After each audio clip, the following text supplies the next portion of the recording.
Hello guys, welcome to MGR Goat Farmer TV. Kamusta po kayo? So, update lang tayo dito sa ating mini goat farm. Nagpastol tayo. Ngayon lang, after ilang months, ngayon lang ulit tayo nagpastol. So, kasama ko yung pamangkin ko magpastol. Hi Billie Jane! Okay, so hapon na tayo nagpastol, mga around 2 PM.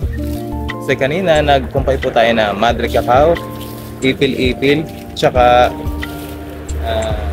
babay sa akong pinumpay.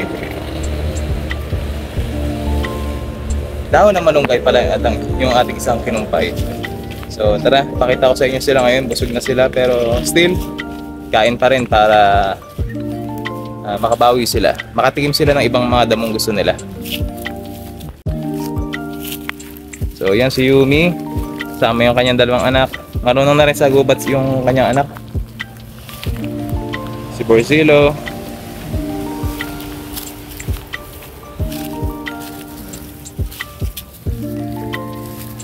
Maganda rin kasi na makatikim sila ng ibang damo paminsan-minsan. Ngayon naman meron tayong fenbendazole, so pwede tayong magpurga kahit sa buntis. Manti natin siya gagawin. Sa lahat ng babae, buntis man yan, fenbendazole po ang ating pupurga. So yan, para makatikim sila ng ibang putahe. Ang naiwan lang sa ating kulungan ay yung bagong anak na dalawa, tsaka si Ruby. Si Ruby kasi may sariling mundo, ayaw niya magpa-sunod eh. Pag binubugaw ko, ayaw eh. Kaya doon na lang siya, kumain siya doon ng Madre Cacao. So ayan ah.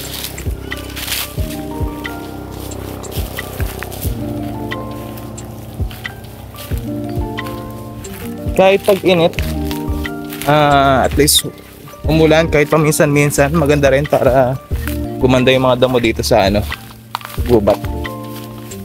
Okay, so update lang tayo. Ito yung ating next na anak. Mga 1 month na lang to, si Creamy. 1 month na lang, anak na po yan. Okay, so kung dalawang maging anak niya, magiging 27 heads na ang ating alaga. Okay, sa mga sumusubaybay, salamat sa inyo. So, kita nyo naman kung paano tayo nag-start. Si Vanilla, siya si Milky. Ayos yan, para matikim kayo ng iba-ibang damo.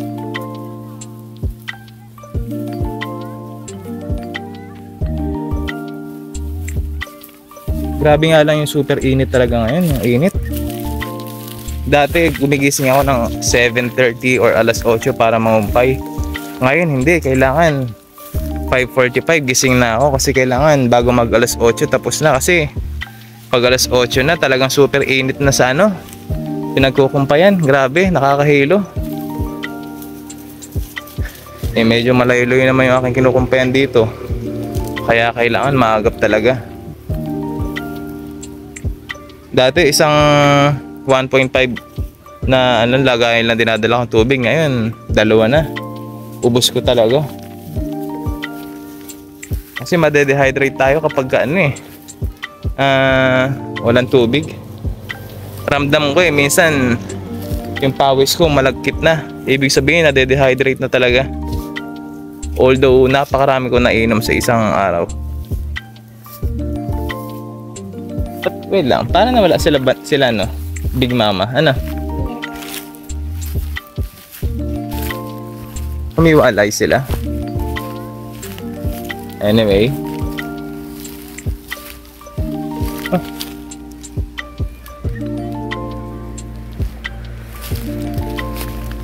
parang may naiyak dito,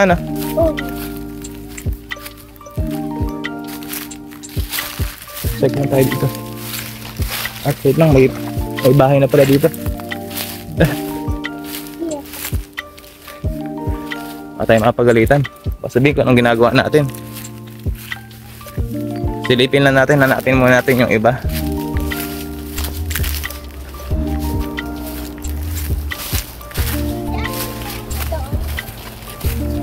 Hindi ko nga nakita si Arte.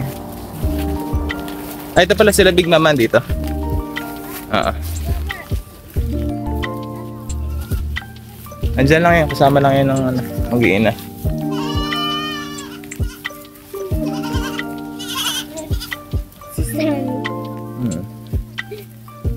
So yan yung yung pamangkin ko kapag walang pasok.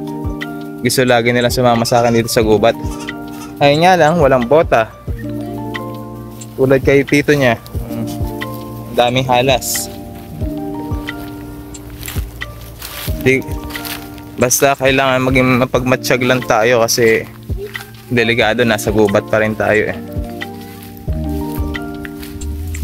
Ayun si Arte, yun yung akong latest na nanganak. Kailangan niya makarecover kaya siyang inaalpasan ko lagi para makakain siya ng kung anong gusto niya. Ang laki ng niliit niya oh.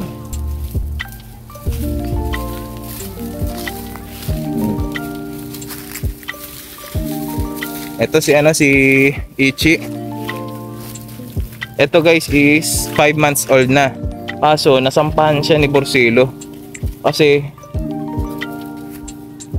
noon inayos ko yung kulungan ni Borsilo, kaso talagang gumagawa siya ng ng paraan para lang makapunta kay Borsilo.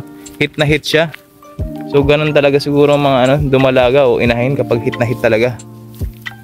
Gagawa sila ng paraan para lang makapunta sa may barako.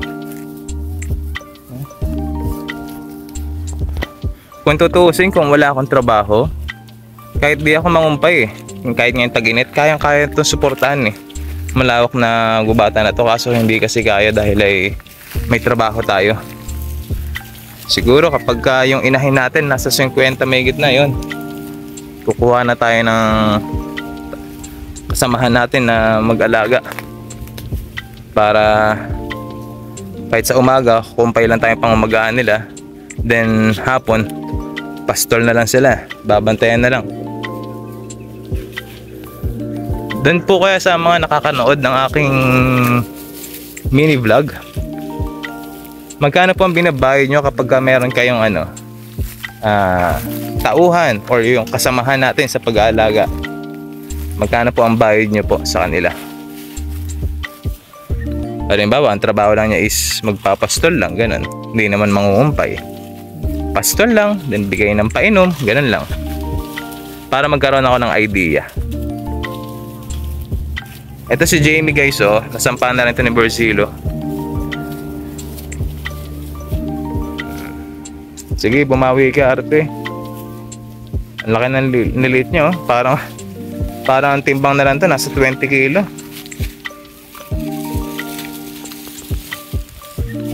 Ito si Yumi. Awa ng Diyos, naibalik ko na talaga yung niya, mga katawan niya. Nakasurvive din siya kahit sa paano.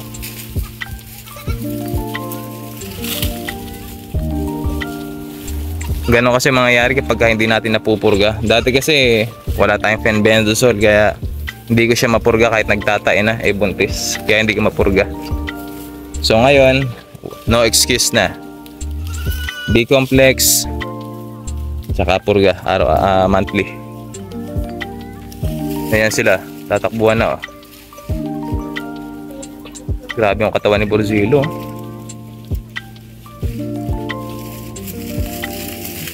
Basta pag may dumang sasakyan na medyo malakas ang tunog, pag ang isa tamakbo, lahat na takbuhan na, sabay-sabay na.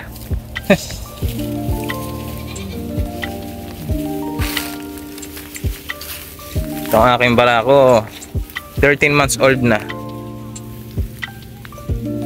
Nasa 50 kilos na to. Nasira yung timbangan ko, na untog ng kuya ko, nalaglag.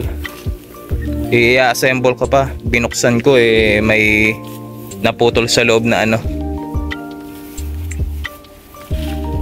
mechanism.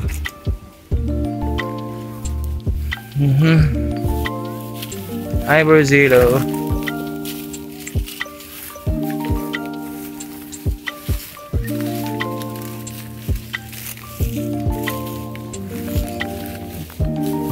Yan ah.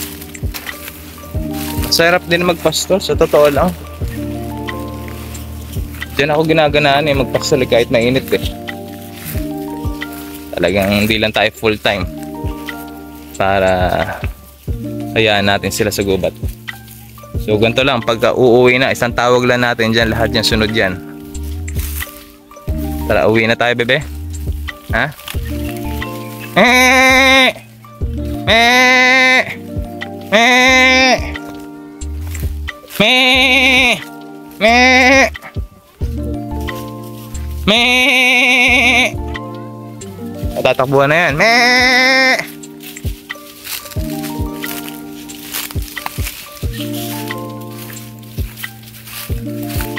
Tingnan nyo guys, so ito yung kauna-unahang palahi ni Borsilo. Ang ganda niya. Solong anak. Yan o, si Lalaine. Yan ang ina niya, si Birang. Ang ganda, lalaki ng paa. Ate, nandiyan si Borsilo ha. So yun lang iniwanan natin no, si Ruby. Ate, nandiyan si Borsilo.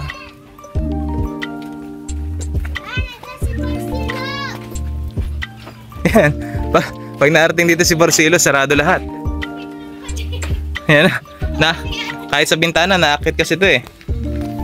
Tara na, tara. Tara.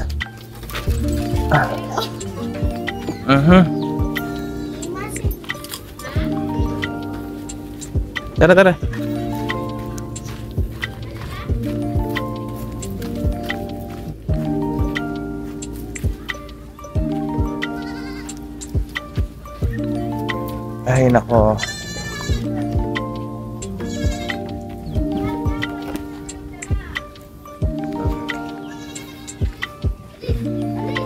Ito guys, so si Ruby.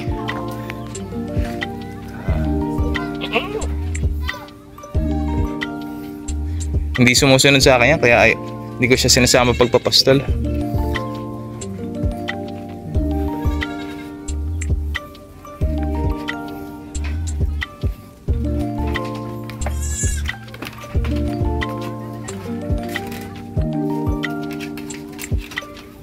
Oh, ito yung dalawa guys oh. Hello! Ang pangalan niya si April tsaka si Makoy. Si Makoy itong itim. Itong babae si April. Bakit ganyan kayo? Baka kayo madaganan pag may pumasok. Madre kakao. Punong-puno ito kanina. Ngayon, nasiksik sa ilalim. Pag biniligtad to, ang dami pa niyan. Pero hanggang bukas ng umaga, ubos na yan. So guys, binili natin ng Himalayan salt. Then sa taas, meron pa tayong isa pang Himalayan salt. Ang maganda dito sa Himalayan salt, vitamins din siya. Yan na.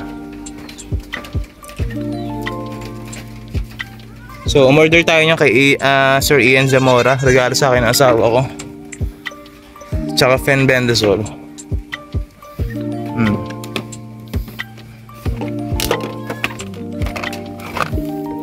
Ang laki eh. Siguro naman hindi na sila sisira yung kanilang katawan. Sige na. So, yun lang guys ang update na dito sa ating mini goat farm. Maraming pong salamat sa inyong panonood. Guys, paki-subscribe po tayo at paki-comment po no, kung kamusta naman po kayo sa inyo mga lugar. Kamusta? May nakukumpayan pa ba kayo? At wag po kalimutang mag-like ng ating video. Yan, kabilin-bili na ni Mrs. Tayo ay magsunog kasi ang taas niya na kanina. Halos isang linggo tayo hindi nakapagsunog. Init. So guys, sige, yun lang. Salamat guys. Happy goat farming po.